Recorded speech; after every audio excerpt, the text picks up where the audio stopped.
Hello and welcome to another jam-packed episode of Squared Circle Radio.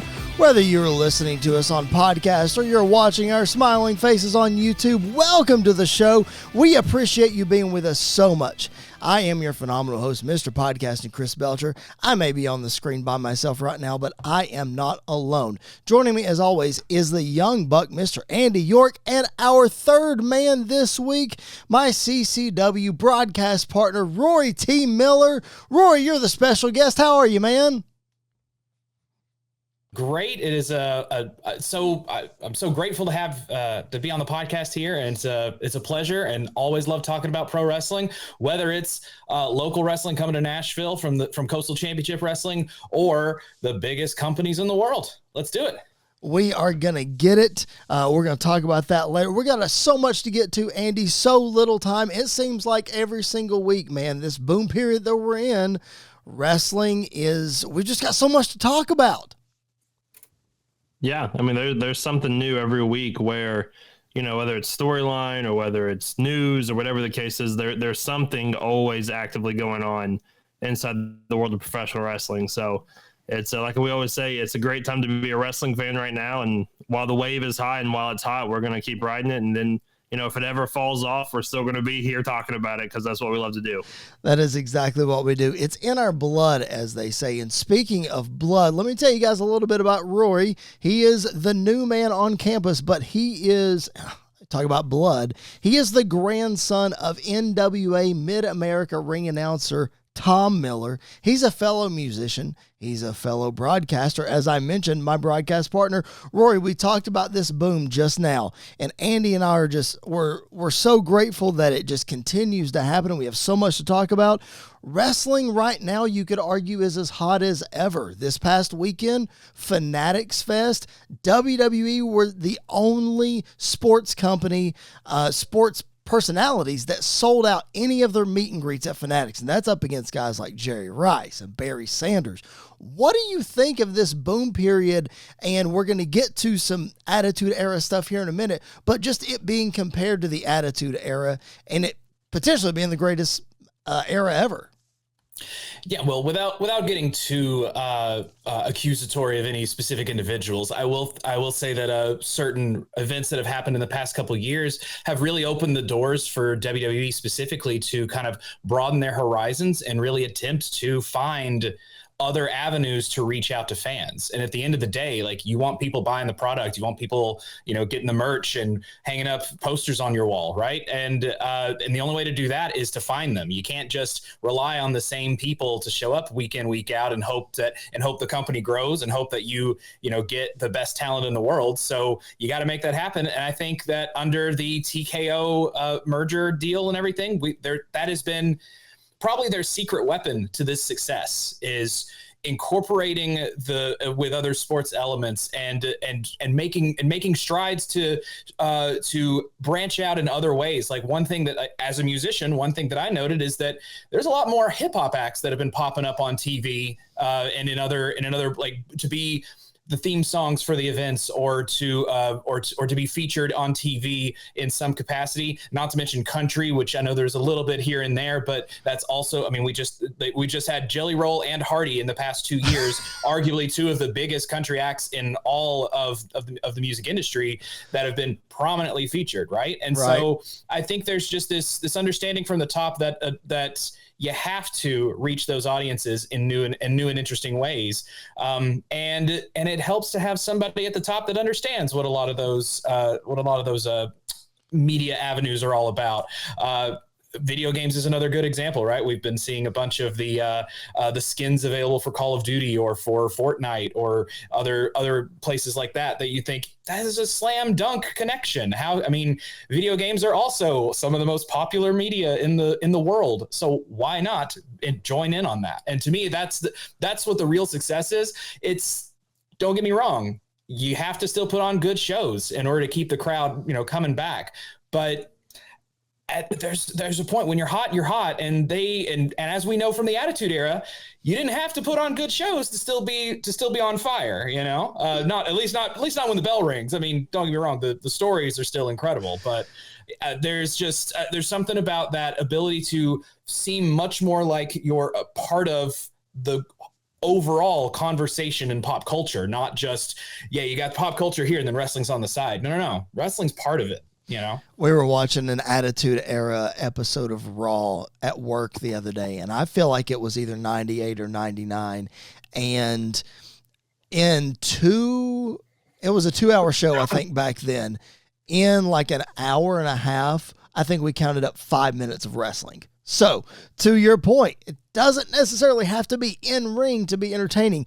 Andy, Rory touched on pop culture, and we learned this week on social media, according to PW Insider and some other sources, that Triple H actively reads Twitter during the shows to get the pulse of what the fans are talking about online. So not just the in the building reaction. So Rory said the guy up there understands how to make connections, and you don't get more connected to a larger fan base than that right in the middle of your show. Yeah. I mean, there's no other way that you can really, actively see what is going on and make audibles or make changes when you need to. And, it's nice to have somebody now who, kind of like we talked about, is still in touch with, pop culture and everything else, and is not just grasping at straws, but everything is starting to connect more. And, that's why when we talk about, the boom period and the greatest, eras of WWE of all time, this one goes up there pretty high, not just because of the stories we're getting, but week to week in ring has been phenomenal from top to bottom. Even like on Raw tonight, Sheamus versus Pete Dunne absolutely tore the house down. Like, it was fantastic. And that's not a rare thing to see anymore. Right. It's kind of like a weekly thing. There's a Raw match and a SmackDown match where you go back and go, man, Carmelo Hayes and Andrade, like, these guys are just tearing the house down week to week to week. And I would like to see a best of 7 series between Carmelo Hayes and Andrade, and I don't think I would get bored of it. So, like, I think we're in the perfect spot of pop culture is really into pro wrestling right now. The stories that they're telling are really captivating on all levels, not just to a hardcore fan base or to a common fan base. It's to everybody. And then the bell rings and, people are still captivated and still enjoying what they're seeing. So they are clicking on all cylinders right now. And it's hard to find another time period where everything as of now is clicking as well as it is. Yeah, it's cool to be a wrestling fan again. And you know when else it was cool to be a wrestling fan? In the Attitude Era. So let's go back in our Wayback Machine. Let's talk this week in wrestling history. We talk about the boom period. Arguably the greatest WrestleMania of all time is WrestleMania 17. That happened in 2001, so 23 years ago. So 23 years ago this week, SummerSlam 2001 was presented, and lots of, you guys remember, of course, March of 2001, a week before WrestleMania, is when WWF acquired WCW. So the Invasion storyline was going on. Lots of WWF versus WCW matches happened at this Invasion pay-per-view. In fact, the WCW Championship main evented this show as The Rock beat Booker T. You saw The Undertaker and Kane wrestle DDP and Canyon for the tag team championship on that show. Chris Jericho wrestled Rhino, Jeff Hardy and RVD. So lots of Invasion stuff going on. To give context to everybody, if you don't remember, the night after SummerSlam was Milkomania when Kurt Angle sprayed milk all over Stone Cold Steve Austin. So that was the night after this SummerSlam. Here's what I want to do, though, guys. I don't want to talk about this SummerSlam in particular. We could dive into some good matches or whatever. Here's what I want to do with this.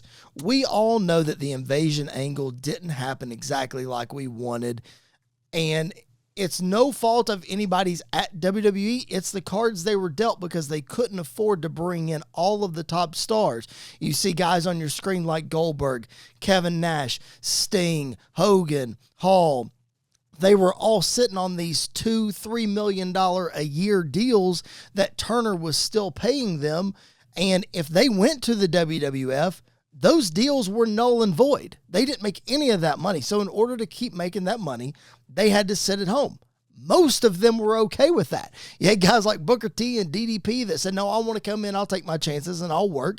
And you could argue that it did well for Booker T. DDP, that's a little less to be desired. My point is, what I want to do with this is I want us to look back at the invasion. My brother from another mother, Jared Justice, and I looked a little bit at this a couple weeks ago, but I want to get your all's take on this. If the invasion happened as we wanted it to happen, Rory, I'm going to go to you first, and we had all of these major players, man, what would have happened had we had these guys up against Austin, Rock, Taker, Mankind? Like, how awesome would it truly have been to see these guys go at it? I'm going to start out with what could be a slightly, I'll call it a warm take, maybe not a hot take. Uh-oh. I think if you really did have everybody at your disposal from WCW to do a proper invasion angle, then first off, you're probably not ending it at Survivor Series. You're probably ending it at WrestleMania 18, the biggest show of the year. Yep. And I would argue this could be the one thing that could have made Rock Hogan even bigger. You could have still had that incredible epic match. Yep. It would have headlined instead, in hindsight, right? Right. But imagine if you already from the get-go had Hogan and Nash and Hall, the NWO, doing their thing. Yep. They're as invaders, like they are. I mean, that was their whole identity. So it would make sense for them to be the spearhead of this invasion alliance movement. And then you have your ups and downs throughout the rest of 2001, but you build to Rock Hogan basically saying, hey, we are the de facto leaders of our respective companies. Yep. So we're going to put it all out there at Mania to determine who goes, who what company ultimately wins out. Sure. And at least that is probably the only thing that could have made Rock Hogan even more incredible, because at the end of the day, there really weren't a lot of stakes in that match. Not complaining, it was still an incredible match. But adding the stakes to that could have easily made it an argument for the biggest WrestleMania main event of all time, if you were being sincere about it. And as far as everything else goes, I mean, the possibilities are endless, right? Yep. Like that's the whole wonderful thing about it. But I think, of course, the issue being is that you are basically taking the biggest egos of a very ego-driven industry. Bingo. That's it. And putting them all in a room and saying, hey, somebody's got to lose. So good luck, right? Yep. To me, so I'm a big fan of just thinking about where it ends and then filling in the gaps along the way. Kind of why I like the Triple H era. But to me, Rock Hogan seems like a great final last ditch effort by WCW to win the whole thing. But along the way, though, you have, if you really do have your option to get Sting and Taker, right, which is always the thing that everybody says, or you get Goldberg Austin, and maybe that's also on the Mania card. Yep. But the thing is, like, how do you move throughout the year with that? Because you can't just throw all these guys out at once, right? You have to pace yourself. And you're not gonna pace yourself in the Vince McMahon era of storytelling, because you're probably gonna hot shot some things. I would argue that if Hogan comes in March at WrestleMania 17 or the night after or what have you, I don't know that you get to Rock Hogan all the way to 18 in that era of storytelling. I have a colleague at work, many of you may know if you follow college football, Josh Pate. I work with the guy. He's as much fun as he seems to be on camera. But he says that Rock Hogan is the last flashbulb moment in wrestling history, because it's the stare off. You actually see physical cameras going off in the audience. Rory, you brought up a great point. Andy, I'm going to throw it to you. You said that Rock Hogan is what would spearhead the ultimate battle between WWF and WCW. It could main event the show. Andy, Rory mentioned Austin Goldberg. I think I might actually give that one the edge over Rock and Hogan just because it's the two guys that are the exact same look. It's the somewhat mirror images of each other in each company. Arguably the face of the companies in 1998. I know Hogan's the big star. Rock was about to go do movies. But, Andy, Austin Goldberg? I mean, I know Goldberg injured Bret Hart. Maybe Austin would have said, no, I'm not doing that, because he knows what happened to Bret, you know? Andy, what do you think? Or in kayfabe, he'd thank him. Fair point. That is true. That is true. So we're a tag team now. What are you talking about? No, I don't know. It's such an interesting topic because I think the invasion that we got was it was an idea that no one thought we would ever actually see happen. And then when it started to happen, all these big things started coming to mind of, the NWO is now going to invade Raw, and you're going to get Sting on Raw, and you're going to get Goldberg, and you're going to get this, that, and the other. And all these big moments are going to start to happen. And then when it happened, no offense, I love them. You get DDP and you get Booker T as the two main guys when you've got a Hogan and you've got a Goldberg and a Sting that could have taken those places. Yep. And so it's a weird dynamic. Honestly, I think if they would have gone this direction, I think we're looking at Austin Hogan at Mania instead of Hogan Rock, because I think during the boom period of WCW was Hogan. During the boom period of WWE, WWF was Austin. And you put those two guys basically at the tops of their careers right before it kind of falls off in the main event of WrestleMania and have them go at it. To me, that's the no-brainer of this generation versus this generation's top guy going at it to determine, supremacy of which brand and everything like that. Yep. But like you said, the egos thing, that probably would have ended in a DQ anyway, because nobody wanted to eat the pin. And so it'd have been a whole mess if we got everybody in the room together. The egos got in the way of that actual match actually happening. Yep. I mean, that's why we got Rock instead, because Austin and Hogan didn't want to play together. I don't know the details of it, of course, but I mean, it's evident that it's there, right? I think for me, it's it is egos, and you're not wrong, Andy, about like Austin being absolutely the top draw, right? The biggest draw in wrestling history. And then Hogan being the obvious biggest star in the company, because Goldberg can't do a Mania main event. Let's be real. But I think another avenue I want to kind of veer down a little bit here is you talk about like DDP and Booker T being the only like significant names that they were able to pull from for the WCW side, at least in those early stages. And I mean, and Chris, you mentioned Vince's eagerness to just hot shot these storylines and get it going. But let's think about it. The NWO came around in 2002, February 2002. Yep. Right. Yep. Goldberg, 2003. Yep. Or into 2002. 2003. 2003. Night after WrestleMania, 2003. Yeah. Rey Mysterio, 2002. Yep. Right. Sting, obviously a different story entirely. But if you consider that those are 5 very significant names that are that are synonymous with WCW, especially from that time. Yep. Why do you not just wait? Yep. I agree. You could have had a regular WWF centric storyline throughout 2001, throughout the majority of 2002. Yep.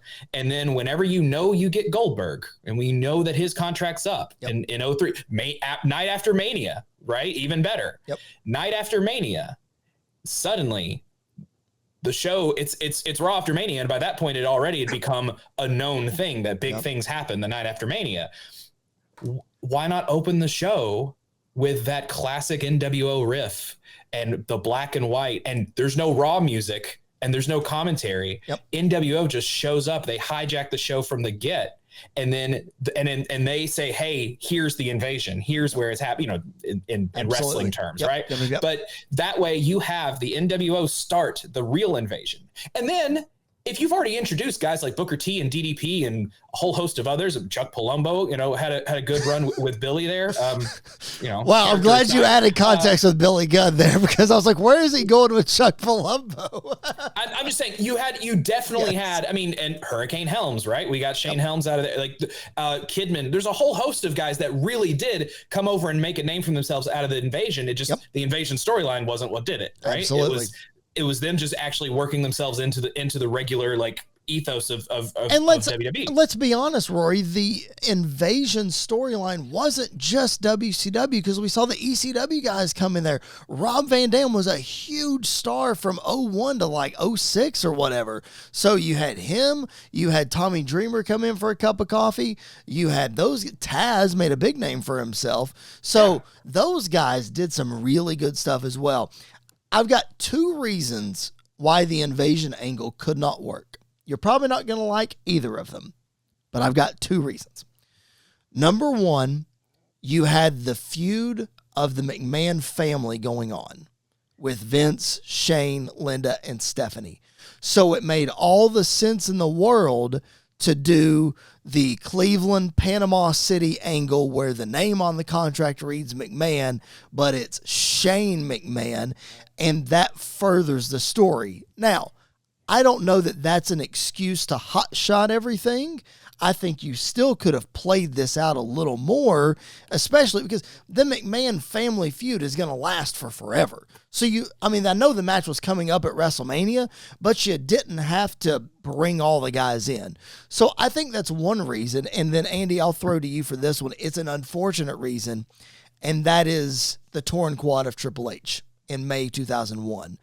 Because the storyline there was, in 2001, Austin was turning heel, as he did at WrestleMania 17 as the world champion.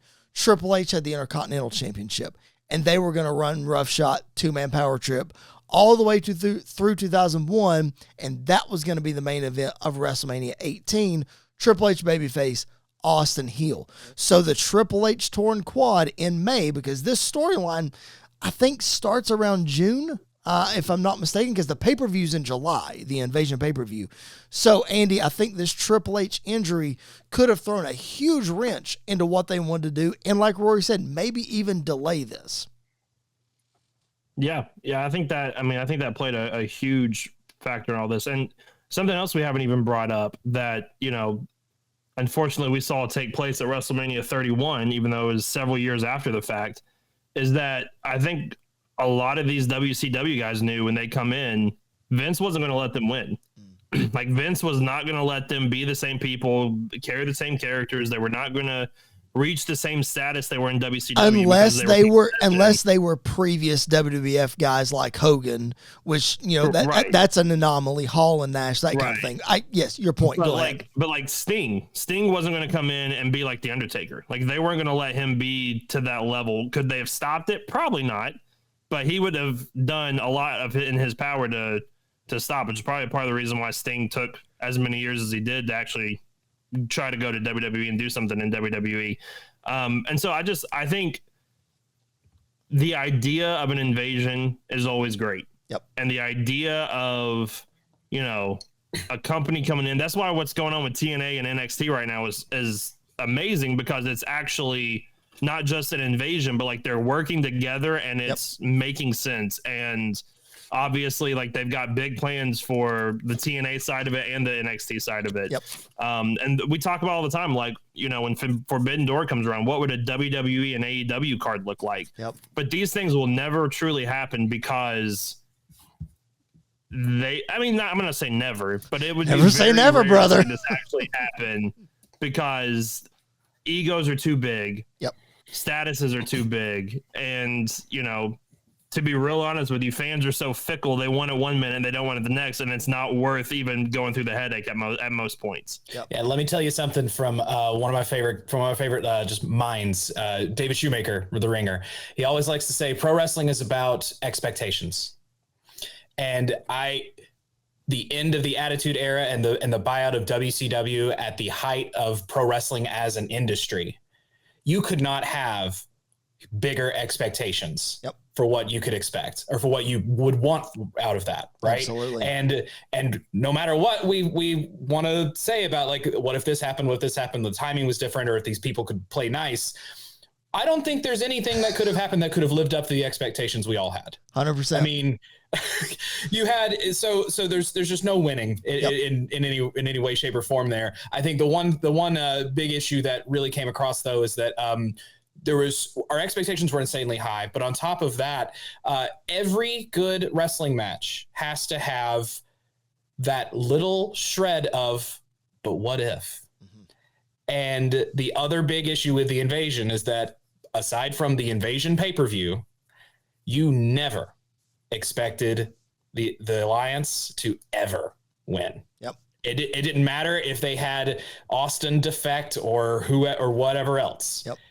You knew that wasn't going to happen. And don't get me wrong, sometimes it's okay to know what the outcome is, but you got to pepper in a little bit. I mean, we knew Sami Zayn was not going to win the world title against Roman Reigns at Elimination Chamber with Cody Rhodes right up, teed up for WrestleMania. We knew he wasn't going to win, but there was a chance. Yep. And that's what was missing from the Invasion angle, or from the Invasion storyline overall, is that there was never that real threat, that even perceived iota of a threat. Yeah, I mean, to wrap it back around to SummerSlam 2001, I'm pretty sure as you go down that card, nobody from the Alliance won that night. I mean, the Alliance won at the end of the Invasion pay-per-view just because Austin defected, but at SummerSlam, nope, we were back to the WWF guys winning, and that was all she wrote.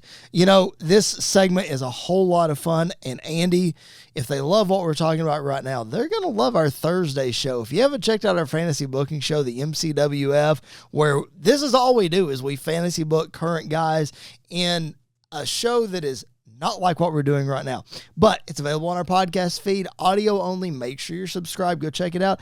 And Andy, cheap plug, what we're talking about right now, man, is a small peek behind the curtain of what's to come for the future of the MCWF, right?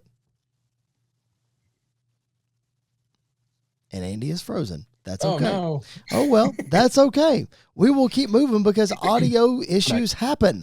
All right. If you are just now joining us, make sure that you are checking out our YouTube channel. If you haven't already, subscribers are building and building. Viewership is doing great. We appreciate you guys so much doing that. We could not do this show without you. Otherwise, we'd just be talking to ourselves. Sometimes it feels like we are, but we appreciate your comments. Lots of very nice comments about how underrated our show is. We're not paying you guys to say that. We appreciate it so much. But again, if you haven't subscribed yet, please make sure that you do so. Hit that notifications bell so that you know each time we upload a brand new episode. All right. Andy, since you froze, I'll give you a chance to help plug the MCWF real quick. It's a small peek behind the curtain, right? Oh, yeah. A very small peek behind the curtain because, what's coming up is egos go out the door and what we want will happen. And so it's going to be a lot of fun when that happens. But we're not done with this season yet. We're not. Right.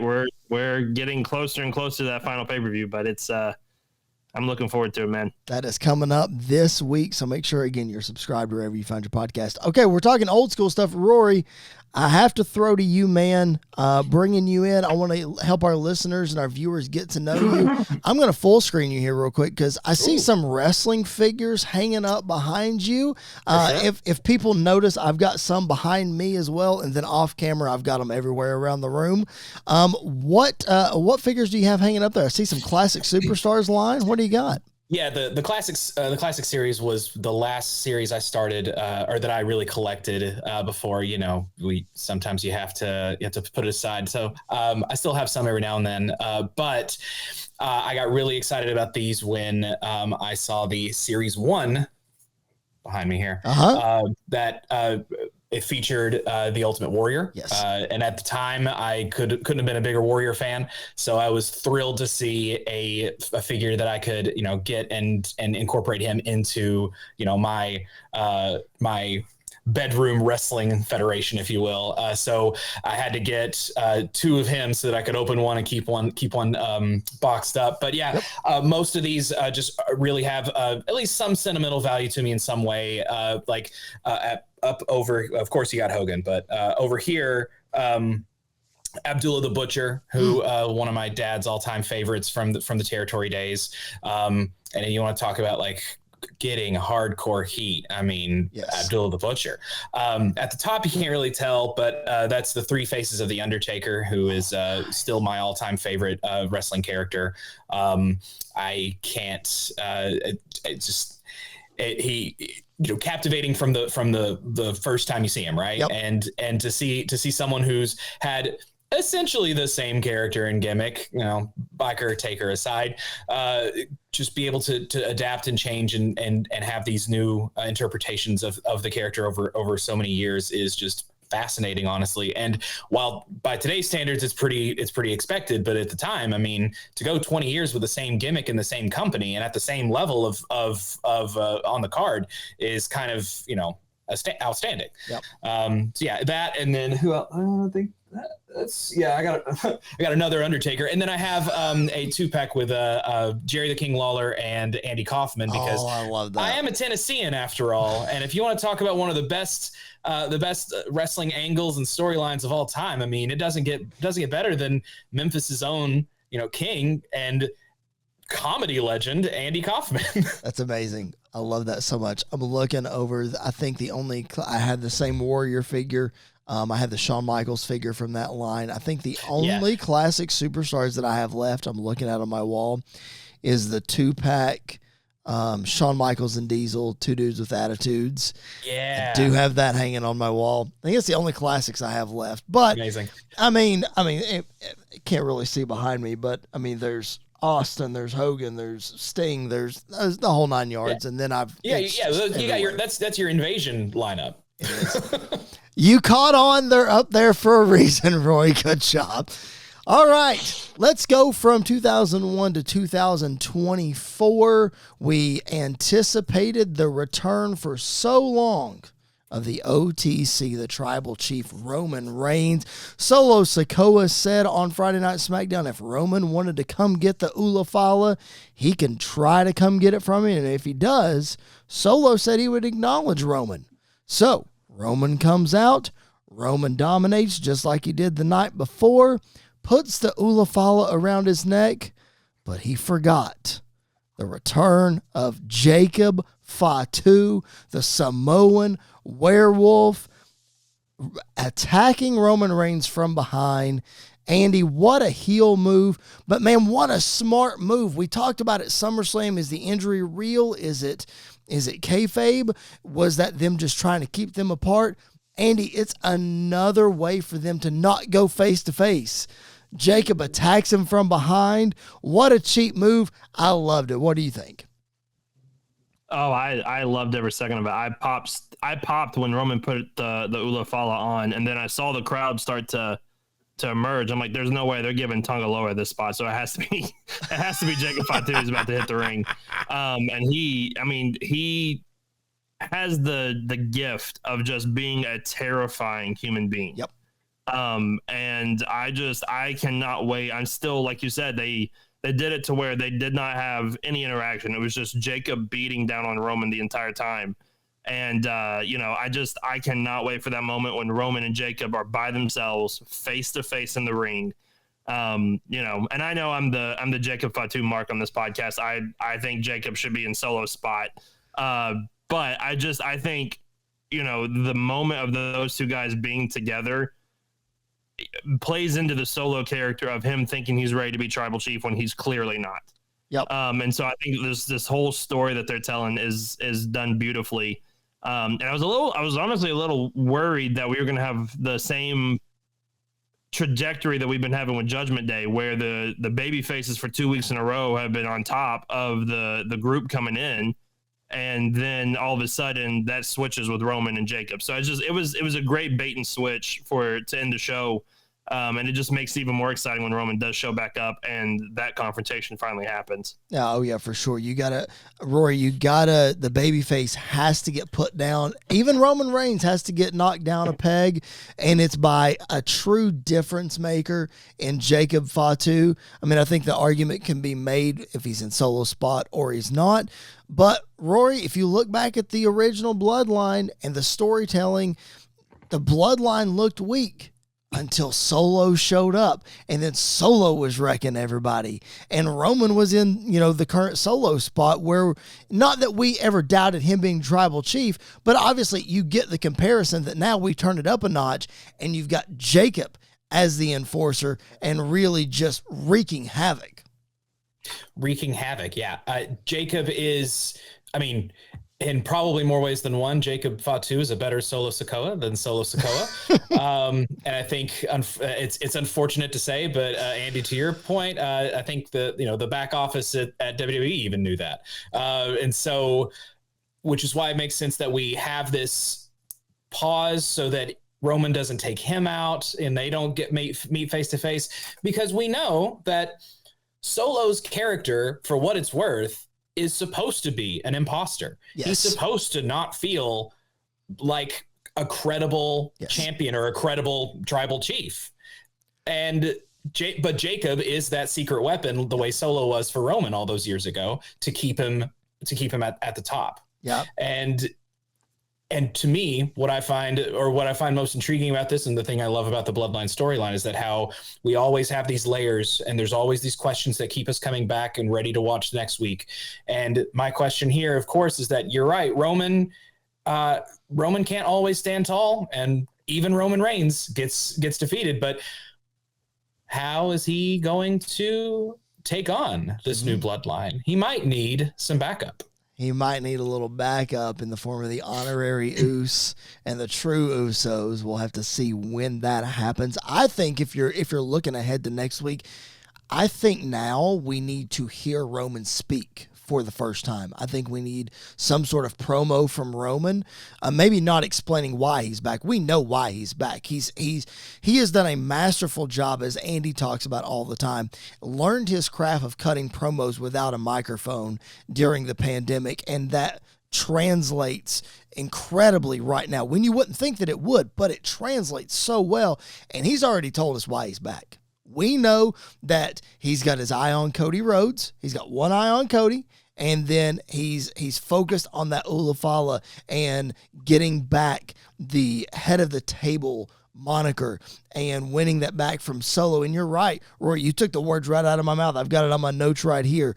We're supposed to feel like Solo isn't good enough to be the tribal chief because, Andy, as we were talking like right before we came on the air, Roman Reigns is the biggest babyface in the company.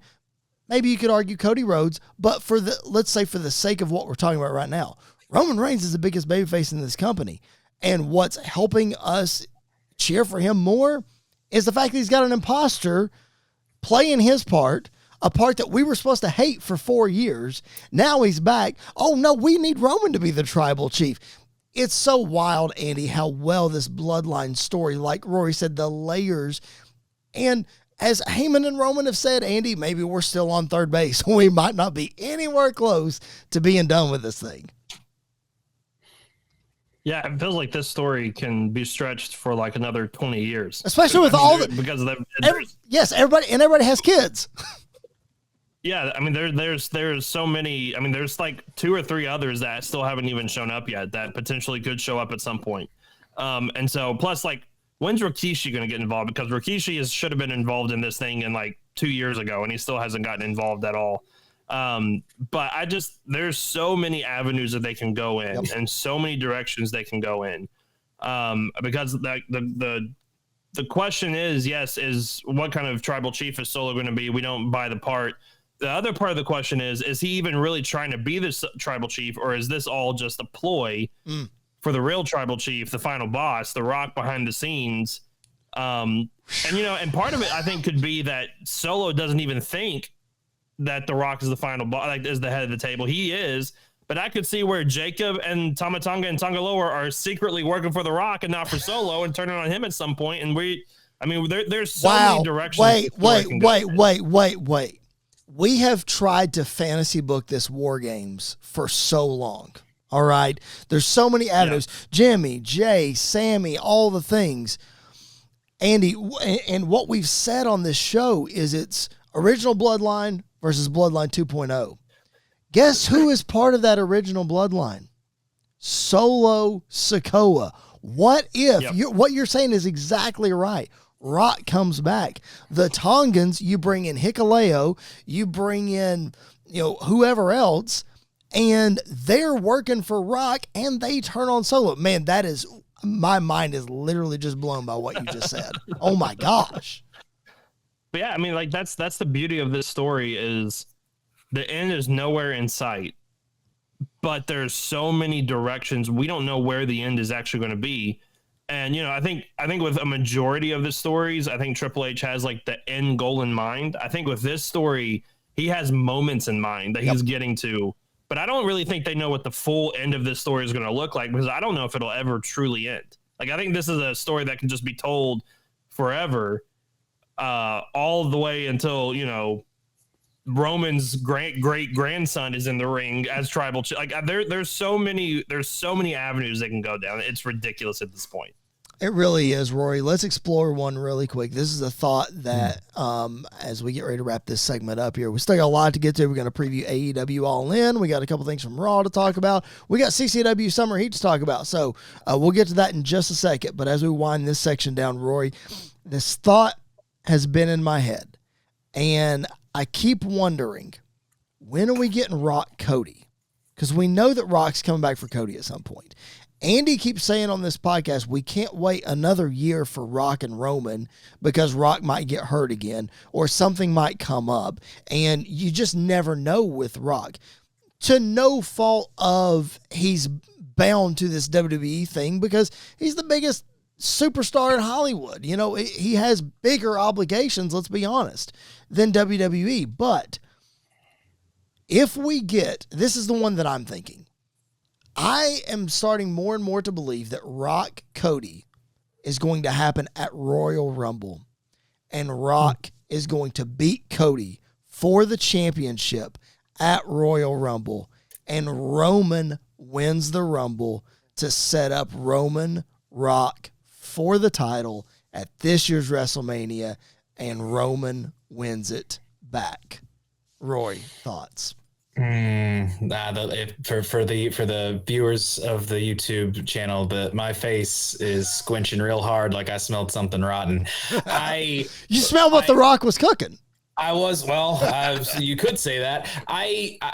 My thing is that Roman made it very clear when he returned, this was not about championship gold. And he never said it into a microphone, but he shoved that tag team title out of the way to look at the Ulafala. Yeah, he did. That is what matters to him right now. And I genuinely don't think that Roman cares at all about going for championship gold until he's finished with reclaiming his head of the table. Yeah. And so to me, I would almost argue that if you have to do some order of this, then you get Cody and Rock much earlier than that. Maybe Saudi Arabia, whatever the next one of those is, because that's like the one big star that hasn't shown up there yet. It's true. Not saying he will, but I'm saying that's the one big star that hasn't been, and that they love giving the Saudis all the stars, whether they're dead or not. But then, so if either that or if you actually are able to get The Rock to wrestle a date that's not Mania, then how could you? Then Survivor Series is right there. Yeah, and he's certainly not going to be in a War Games match. So put him in a safe singles match against Cody, one of the safest workers around. Cody gets the win, gets the respect. Then we deal with the tribal chief situation there, and it doesn't need the title. And quite honestly, I don't want to see Roman Reigns win a Royal Rumble again. Been down that road. I don't mind him main eventing WrestleMania, but I don't need him to win a Royal Rumble. It's true. He doesn't need it, Andy. That's true. It's just that's where my mind went. Yeah, you've been pushing this narrative for 3 years that Rock Roman needs a title. It does not need a title. Listen, I'm not saying that it needs a title. I'm just saying that sort of brings the story back around. Yeah, but it has. I think the Ulafala is the thing that brings the story back around more than the championship does, and I think that's the key focus. I agree. I think Rock Cody happens at Rumble this year, but I think. Obviously, Rock got the pin on Cody at WrestleMania 40 night one. Mm-hmm. So Roman could get involved in the Rumble match and cost Rock. Cody gets the win. That way you do Rock Roman at WrestleMania 41 and still have the potential for another face-off between Rock and Cody somewhere down the line if you want to bring that back WrestleMania 42, SummerSlam that year, whatever the case is, you could always bring that back around. But I don't think The Rock.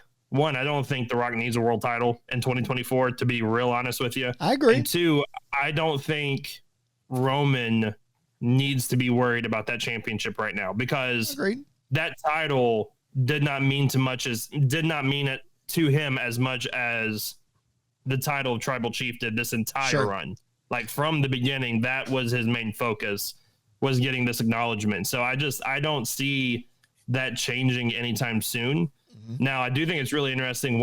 I like the idea that Roy had of, if whenever this story gets wrapped up between Roman and Rock, and Roman solidifies himself as the Tribal Chief, now he goes after Cody. And it's like, listen, there's no bloodline.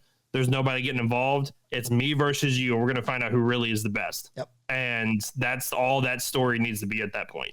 I think my point in the whole thing was that Roman could capture the Ula Fala and the title of Tribal Chief and the WWE Championship all in one fell swoop when he beats The Rock at WrestleMania. Just a thought. We got a lot of time to fantasy book that, though. It's going to fly by.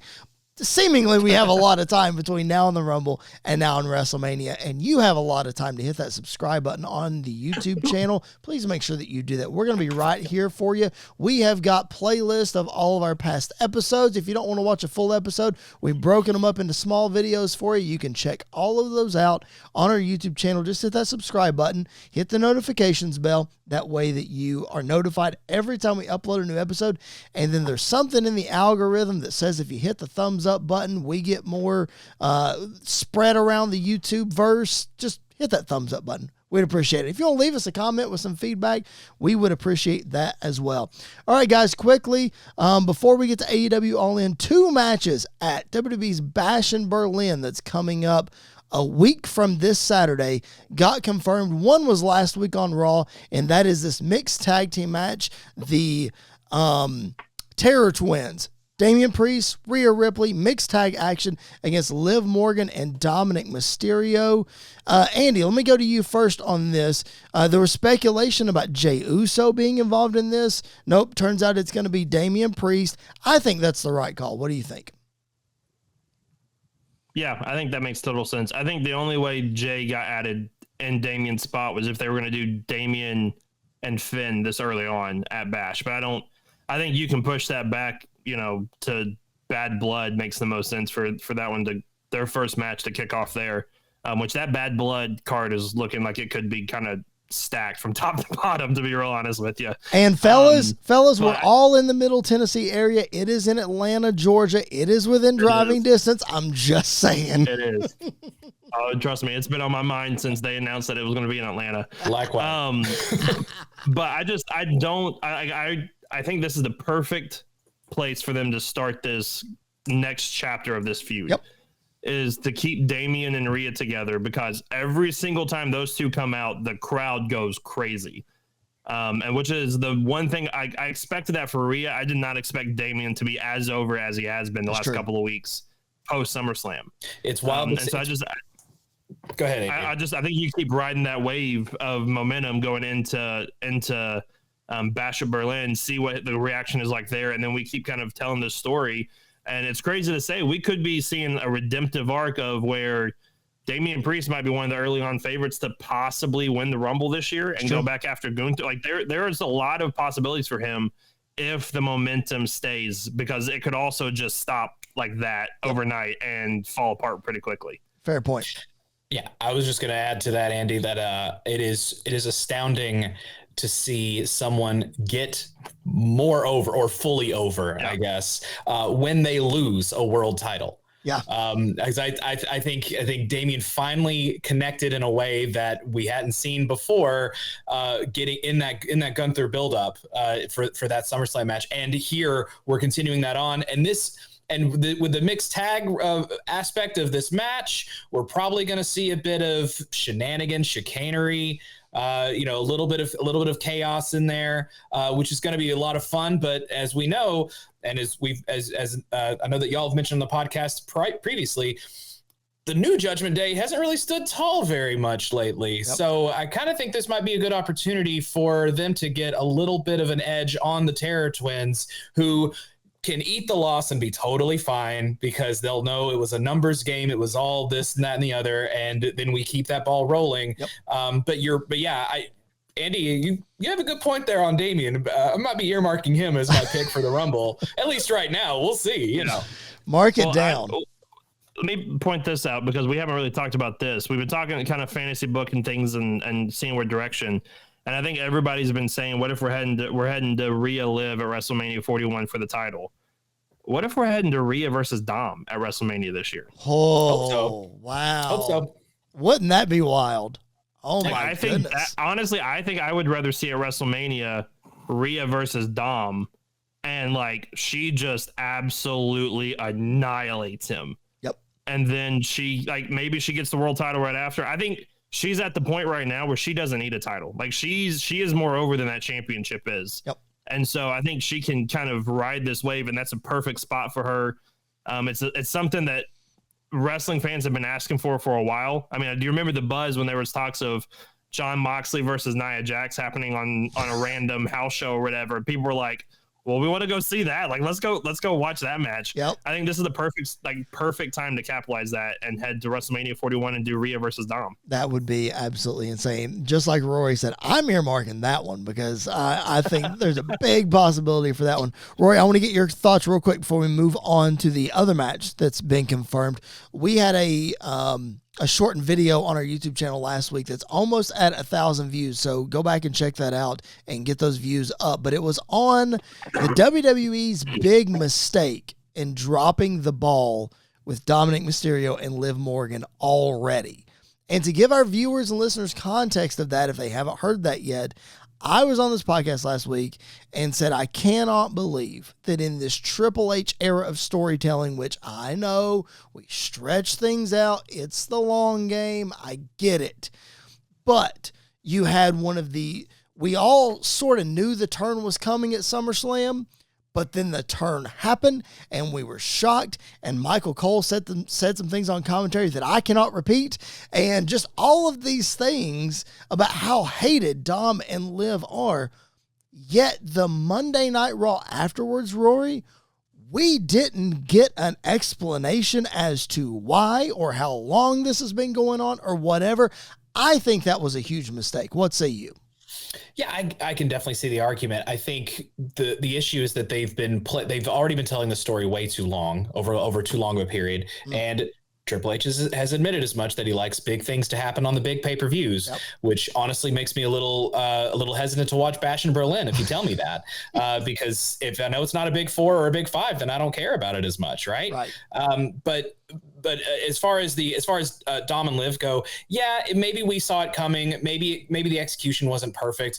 This is soap opera. It's gonna keep going. We're gonna get more of this. We're already talking about how excited we are to see Rhea versus Dom at WrestleMania, and that I don't think that's gonna wane with just one hot promo, right? That's still gonna exist. We're still gonna want that out of it. And out of all of this, somehow Dominic Mysterio has been a heel who has turned more heel, and he's done it multiple times. And by that virtue alone, I don't think I need an explanation. I think it's just quite obvious that he is the ultimate opportunist, but not for world championships or for winning matches. He's the ultimate opportunist for kicking it back and having someone take care of him. And I think that kind of, that story told itself, right? Right. So, the Judgment Den got better when Liv was around, and that's all he cared about. So Dom is still this, immature character who is really not too worried about winning matches or anything like that. He's just here to hang, and Liv gives him the best for that. So don't get me wrong. Do I want an explanation? Absolutely. I'd like it. But also live crowds won't let Dom talk. So we can't get an explanation. Yes. That's the biggest problem with all this is if they do an explanation, it has to be like a pre-recorded backstage thing because nobody's going to let him talk. Yep. That's true. Which for the first 3 months was funny and great, but now it's people let him get a promo out so we can keep the story going and know where we're going, please. Oh, the other match for Bash in Berlin that got confirmed tonight on Monday Night Raw, CM Punk and Drew McIntyre, the second of their series, this time in a strap match. Some speculation that they might skip this pay-per-view, but then you can't get that third and final Hell in a Cell match at Bad Blood if you skip this pay-per-view. So you got to have number 2. Rory, all signs points probably maybe CM Punk getting the upper hand in this one, and then we have the rubber match at Bad Blood. But it'll be interesting to get a strap match in WWE. Indeed, and probably one of the few people I would trust to do it well in CM Punk. He's proven that he can do it. Was it a strap with MJF or was it a dog collar? I can't even remember. It was dog collar. But yep. Same premise, right? Yep. Like it's the and I know that, and I know for WWE in their sensibilities, dog collar is probably a bit too far over that line, even still. So strap is their version of that, right? But I think if there's one guy that knows how to do that, one modern wrestler who knows how to make those exciting and engaging, it's CM Punk for sure. And McIntyre had a pretty serviceable strap match against Karrion Kross a couple years back. So, it's definitely a matchup I want to see. These are two guys that this has been the best story the best story outside of the bloodline in the WWE all year, right? Yep. And so, for my money anyway, and to me, the fact that we're only now on match number 2 of these guys is kind of outrageous. I know it was an injury, but good on them for keeping the momentum going and keeping both characters relevant in the meantime. But yeah, you're right. This definitely looks like a Punk win, especially in a match that's more or less his specialty. And we got to get that rubber match at Hell in a Cell. We gotta. We have to, right, Andy? Yeah, if we're not heading to Punk versus Drew inside Hell in a Cell at Bad Blood, then what has this been for at this point? Like I feel like why did they bring the pay? Yeah, I was gonna say, why did they bring the pay-per-view back if that's not what was gonna happen? Yeah, that's probably, unless we randomly get Roman versus Solo on Bad Blood, probably going to be the main event of the show. But yeah, when I saw Punk come out to the ring with the straps around his neck, I got real excited because I know the potential that these two guys have. And it's the perfect combination of Punk respects the history of that kind of a match. And we've seen that in AEW and other stuff. But then you put him in there with a guy like Drew, who is just going to brutalize him with that strap and make it so much more believable and everything else. I think it's the perfect combination for them to have that kind of match to then lead into the barn burner car crash of a Hell in a Cell match they're going to have at Bad Blood. And I'm a CM Punk mark. Everybody knows this. Honestly, I think the best thing that has happened to him this year was that injury in a weird way, because I think it has built to this point to where at SummerSlam, we were all really excited to see, a little nervous that hopefully he wouldn't get hurt again. That was my number one concern, was just don't get hurt. And now we're heading into these 2 back-to-back matches where we've been building to this since Survivor Series when he showed up. We've been building to this for a while, and now we're finally here for the payoff, and I am very excited to see where this goes over the next 2 to 3 months, basically. Yeah, it's going to be really good. We're going to talk about it a whole lot next week when we preview Bash in Berlin. Again, that is a week from this Saturday. So next Tuesday on the podcast, again, wherever you find your podcast, make sure you're following the show, download the show, subscribe, all the things. We are going to preview Bash in Berlin in its entirety. We'll go over the card, give you our predictions, and all of those things. I believe you mean all in there, Chris. No, next week we're going to preview Bash in Berlin. This week, nice segue right now, AEW All In. That's coming up this weekend. Is that Saturday or Sunday? Somebody correct me. You had to ask. I think it's what Saturday. Was the day again? Saturday would be the 24th. The 24th. Yeah. Hang on. No, I can't tell you. I'm looking it up. All right. That's why we have the Google machine. Sunday the 25th. Okay. Sunday the 25th. All in Wembley Stadium. Now listen, we're not going to go through and analyze each and every match because we're running behind on time here, and honestly, I don't have much to add to the conversation. So here's what we're going to do. If I'm being honest, I'm going to run through the card. We're going to pick a couple things that stands out, and then we're going to get out of here. All right. for the AEW World Championship versus career. It is Swerve Strickland versus Bryan Danielson for the AEW American Championship. MJF versus Will Ospreay. The Women's Championship is on the line. Toni Storm and Mariah May. The TBS Championship on the line in a dream match. Mercedes Moné versus Dr. Britt Baker. The TNT Championship is on the line in a coffin match. Jack Perry versus Darby Allin. Chris Jericho defends the FTW Championship one last time against Hook. The Tag Team Championship in a triple threat match, the Young Bucks defend against FTR and the Acclaimed. The Trios titles on the line, the Patriarchy against the House of Black.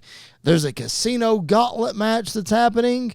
Probably some more matches that are going to get added this week. But Andy, that is quite a loaded card. Almost every match is for a championship. What stands out to you? The main one that stands out to me is probably AEW's best story right now. Probably one of the best stories they've ever told. And that's Toni Storm and Mariah May. Like, that story has been building for a long time. And, you know, the turn that we saw a couple weeks ago with Mariah was the perfect setup for this. To now, when we go to Wembley, you know, I think the crowd's going to be split down the middle. I think they're going to boo Mariah because they're supposed to. But I wouldn't be shocked if Mariah doesn't come out with that title as well. Rory, what stands out to you, man? Andy took my first pick. So if I'm going anywhere else, I think the biggest thing for me is going back to what I was talking about. There's always a chance, and Swerve Strickland and Bryan Danielson for the AEW World Championship, the title that Danielson has gone on record saying he doesn't want. But here we are, main event of All In London and Wembley Stadium. And also, it could very well be Bryan Danielson's last match. And I don't know if you guys saw it, but I will say AEW did a fantastic job on their video package with him the other day, kind of doing their career retrospective to Green Day's Good Riddance. It was beautifully done. And they're at least setting everything up for this to possibly be a retirement for one of the greatest of all time. Yep. And how could you not want to watch? How could you not want to watch this and say either one of the greatest wrestlers living today and ever, either he's going to be the top champion in this promotion or he's not going to be around at all anymore. And all right, I'm sold. Yeah. I mean, he's currently working without a contract. He said that in an interview this past week. He has not been contacted by any other companies. He wants to remain with AEW in some capacity, whether he's wrestling or not. Originally, it looked like that 2024 was just going to be the end of his full-time career, but he has also said, Andy, that he is looking probably at neck surgery before the end of the year. So it seems like all signs point to this is it. But as we saw with Sting when he retired, now they're not billing this as Bryan's retirement match. It's just if he loses, he retires. As we saw with Sting in his last match, he walked away with the tag team championship. Andy, is there any way that Tony Khan books Bryan Danielson to win this match and it still is his final match? He walks away with the AEW championship. Yes. there is the scenario where that happens for sure. I honestly, like, this is the coin toss of the night for me because, and like, not just like from a prediction perspective, but like as a wrestling fan, I love Swerve and I love what he's done with the world title. I think he's had some ups and downs and some really great moments, not so great moments. The feud with him and Hangman has been fantastic. And I'm loving the story they're telling with that. But then the other side of me is like, Bryan Danielson is, in a lot of ways, one of, if not the greatest wrestlers of all time in ring. And I don't want his career to end. Like, I just want him to wrestle forever and ever and ever and ever. Yeah. Because when he's 80, he'll probably be better than like 90% of the roster anyway. So I don't know what I want to have happen. I just know I will be on the edge of my seat for the entire hour that this match will probably be. Because it's going to be a long one, but it's going to be beautiful. Yeah, I think it's going to be really good as well. And I'm not an AEW fan. Everybody that listens to this podcast knows that. But I think this match will be really, really good. Here's the thing that stands out to me is the American Championship, and I use those loose quotes.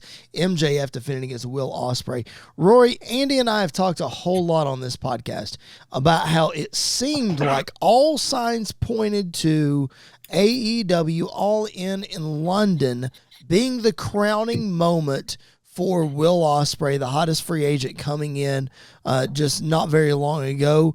But instead of the World Championship, he's going for the American Championship against MJF. Now, I know MJF is a staple of the company, so he gets this win back after we saw the 59-minute match on Dynamite a couple of weeks ago. He gets this win back. Okay, it's a big win, but is it the moment for Will Ospreay in London that we all seem to think he should get? Well, of course it's not. But also, if you knew that this was what you had down the line for Bryan Danielson, then there's a time and a place for everybody. And we know that All In is going to Dallas next year, but that doesn't mean that they're not going to run Wembley again, or they're at least going to go back to the UK again in the future. And Will Ospreay is easily at the top of his game right now and has so many more years left to give, and can easily be a top champion at any point, just essentially whenever he wants, right? He can just say, give me the world title now, and I'll run with this, and I'll make everybody millions, and we'll be the hottest thing going because I'm one of the best wrestlers alive. And so I think this is what, and also we know that he is a team player like no other. He even said, I wanted to challenge Swerve for the world title and lose to him because I wanted to show that everybody should lose to the world champion. And that to me is a guy that has has limitless potential in terms of star power and influence and everything else, but also understands that he's part of an ecosystem and you have to respect that. And he knows that, I'm in Wembley, and that's amazing. And honestly, that could be the match that starts off the All In Wembley, at least the main portion of the card, right? Because, there's the two most important matches are the first one and the last one. And so, you're going to have that world title in the main event. So why not get Will and MJF to get that crowd hot and alive right from the beginning, especially if you expect Will Ospreay to win, which I kind of do. And then that erupts this gigantic crowd here in the stadium and keeps the ball rolling. Andy, I think Rory hit the nail on the head. Yeah, I completely agree. I think, the fact that he is such a team player and is not a Will Ospreay first kind of guy, but like what's the best for this company right now, shows a lot. And I gotta tell you, I think this match is going to be amazing because it's Will Ospreay, and I'm pretty sure I could put my dog in there with Will Ospreay and get a fantastic match out of it because that's just who he is. Is your dog a working dog? Oh no, my dog will just like run around the ring and still it'll be amazing. But the thing I'm looking forward to the most, I cannot wait for MJF's entrance in this match because I think we're getting a Apollo Creed style. Like, I think it's going to be full of all America, everything. Because I don't know if you've seen any of his interviews that he's done while he's been over there in the UK. He's in a red, white, and blue suit, like just talking all about like nothing but America. It's the perfect MJF character right now, so I am very excited for this. I agree. I think that we are going to get Will Ospreay to win and get back that title. I also wouldn't be shocked if Don Callis turned on Will Ospreay and we kind of, MJF aligned himself with Don Callis in a way. And, now Will Ospreay's by himself able to go after bigger titles or whatever the case is. But I think it's going to be really interesting. I think it's going to be really interesting. We will recap some of that on next week's podcast. So make sure that you are subscribed again wherever you find your podcast and on our YouTube channel. And If you are listening to us on SportsWire Radio, thank you for doing that. Keep it tuned in right here, your one-stop shop for everything sports-related that you need. Tom and the crew have you covered over there at Thomas Bryce 2017 on Twitter is where you can get the daily schedule. He'll promote everything. He'll let you know what time everything's coming up. So give him a follow. Support SportsWire Radio. They are our exclusive partner. We thank them very much for their support. I don't know why they like us so much, but they do. They play our shows all the time. We appreciate it very, very, very much. All right. One thing left to do. CCW Summer Heat is coming up this weekend, but before we get there, you guys are watching on the YouTube channel. You saw my eyes get real big just now, and that is because on Monday Night Raw, they just announced next week, Chad Gable one-on-one with Uncle Howdy. What is happening? Oh my gosh. On Monday Night Raw. On Monday Night Raw next week. Oh man. Andy, we have been speculating this day for so long, and we're gonna get it. Yeah, the fact that it's happening on Raw has me not concerned, but something's happening. Like something's gonna is this where Alexa shows up? Like, is this the moment where Alexa Bliss shows up and joins the group? We saw Nikki get involved tonight and get physical. Now is the time to bring in Alexa if you're going to bring her in at some point. I don't know what to expect. I just know I'm very excited about that now. And it's going to be wild. It is certainly going to be wild. It is also great to see WWE did a tribute video for Pat McAfee. This is his last Monday Night Raw before the college football season starts, so he will be gone, I assume, until the Royal Rumble, because Rumble is in Indianapolis, and it just makes all the sense in the world for him to come back there. Rory and I will be on commentary this Saturday night, CCW Summer Heat. Rory, I hope I can do my best Pat McAfee this Saturday. Please hold me to those standards. You got it, Chris. I think you're the guy for it. I suspect you definitely have a lot more sports experience than I do, so it works out really well. And that's just because, and that's not me knowing too much about your background, but knowing that I'm a massive nerd and I don't have a lot of sports background myself to speak of. So, hey, but I think we're definitely the new Cole and Pat. I think we got this. Listen, I just need to show up, get myself a big belt buckle, and then I will be ready to go. All right, CCW Summer Heat is this Saturday. If you're in the Nashville area, 8 p.m. Central Time, Texas Troubadour Theater. Get your tickets at ccwrestlingfl.com. Let me run through a couple of the matches real quick. The CCW Championship will be on the line. QT Marshall, yes, you know that name, is the CCW World Heavyweight Champion. He will defend against Dylan McQueen. The Tennessee Heavyweight Championship will see our boy, the Code, Colby Carter, defending against arguably the franchise of CCW and the most popular wrestler in the company, Cha-Cha Charlie. It'll be an insane match. Andy's favorite, the Natural, Chase Stevens, will take on, LG3. We'll see Roy, a team that we don't get very often in Nashville. Ariel Levy and Venetius, the South American Alliance against the East Coast Outlaws. Man, what gets you excited about this show? Oh man, where to start? Well, first off, I always have to start with my guy, the Code, Colby Carter. He is genuinely one of the most exciting talents to come out of the Nashville area in some time, and it is unreal how good he is for how new he is to this industry. He has only been wrestling official matches for just over a year at this point. I think about a year and a few months. Mm-hmm. And already he's been main event and he has won multiple championships. And this guy has everything. Yep. And putting him in the ring against Cha-Cha Charlie, like you said, he's sort of the heart and soul of CCW and knows how to have a good time, but also knows how to go when that bell rings. And I would expect some hard hits in that one. And I expect a lot of back and forth. This is not going to be an easy night for the Code, but it's going to be a good night for everybody that watches.